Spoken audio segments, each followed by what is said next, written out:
All right, guys, so we're gonna work our headlock, front headlock counter. All right, as I described this headlock before, my opponent here, my partner Tim, he's on the chin. He ducks his head really deep and fishes for that far hip, okay? So I'll put a link to the previous video on that technique. This is the counter to that, okay? Very tough position for me as a person who's trying to escape to get out of, but it can be done, okay? So here's the breakdown. So I got Tim here, which way are you going, this way? Okay, so we're here, and we'll rotate. So watch what he does. He's on the chin here, so a little bit. He's on the chin, he ducks his head. All right, so now he's starting to beat the angle. Yes, and he fishes for a far hip. First thing I gotta do is post up. All right, so it's okay, he's on my hip and chin, no big deal. All right, watch what I do.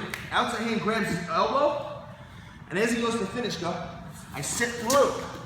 Now look from here, yes, he can chin me back. So what I need to do is immediately go to my feet and bridge into him. All right, as I do that, I'm gonna hip heist. So watch my feet. He goes to chin me back. Now I can get on top, or at least get away, okay? So your hip heist looks like this. I'm here, step up, I sit through, so now he's behind me. What I have to do is pop my hips up, and I hip heist, scissor my feet through. So it looks like this.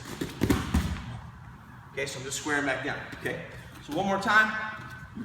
Tim here, you got it. Go short. Good, right there. Okay, so what I'm gonna do is reach up, grab his elbows, so now his elbow's pinned to me. Okay, he goes to finish, sit, arch, and hip heist. Okay?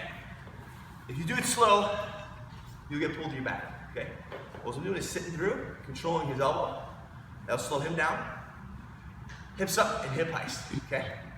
Sometimes you'll come out on the front headlock for yours. Okay? Other times you'll come out. Alright? Questions? So go on, a little advanced, but we can do this, alright? Let's do it. 3, 2, 1.